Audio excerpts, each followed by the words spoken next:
हुजूर पाक सल्लल्लाहु ताला अलैहि वसल्लम ने सहाबा से पूछा, सबसे गरीब आदमी कौन है, तुम जानते हो? सहाबा ने कहा, अल्लाह के नबी ज्यादा जानते हैं। आका फरमाते, क़यामत के दिन एक बंदा ऐसा होगा जिसकी नमाजें भी बहुत थी, सदकात और खैरात भी बहुत थे, हज भी किया था, ज़कात भी दिया था, उम्रे भी थे, नफिल इबादतें भी थी, उसकी बहुत नेकियां लेकर के आया था।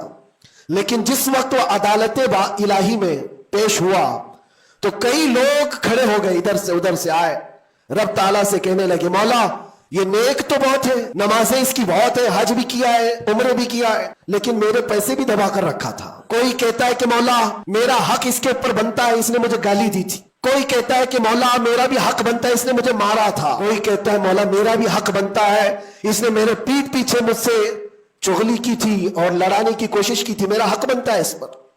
तो ये सारे हक तलब करने वाले बंदे खड़े हो जाएंगे। अल्लाह ताला फरमाता है, तुम लोगों को इससे क्या चाहिए? सारे बंदे कहते हैं, मौला हम तो गुनहगार हैं, नेकियों की कमी है, इसके पास नेकियां ज्यादा, इसकी नेकियां हमें दिला दे। अब अदालत इलाही का ये फैसला सुनो, अल्लाह फरिश्तों को हुक्म देता है, इसके पास जितनी नेकियां हैं वो इन सब में तकसीम करो। जब फरिश्ते इसकी नेकियां निकाल निकाल कर तकसीम कर रहे थे, नेकियां इसकी पूरी खत्म हो गई, हकदारों का भी हक पूरा हुआ नहीं। वो कहने लगे, मौला हमारा भी हक है इसके ऊपर। अल्लाह ताला फरमाता है, अब उसके पास तो नेकियां पूरी खत्म हो गई, तुम चाहते क्या हो? वो गुनहगार थे, वो कहते मौला हम ये चाहते कि हमारे गुनाह उठा करके उस पर डाल दे, हमारा बोझ तो कम हो जाए। हुक्म होगा रब ताला का कि इसके ऊपर उनका हक बनता है, लिहाजा उनके गुनाह उठा उठा करके इसके ऊपर डालो। हदीस पाक में मेरे आका फरमाते, लेके तो चला था बहुत सारी नेकियां, लेकिन वहां सब बट गई, उल्टा दूसरों के गुनाह अपने सर पर ले लिया और सीधे उसको फरिश्ते जहन्नम में लेकर जाते हैं। ये क़यामत के दिन का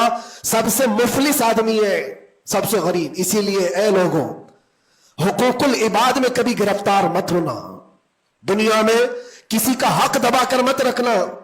किसी को अगर तुमने अपनी जुबान से ईजा दिया है, तकलीफ दी है, या हाथ से दिया है, या किसी भी तरह से दिया है, तो क़यामत के दिन उसका हक लिया जाएगा।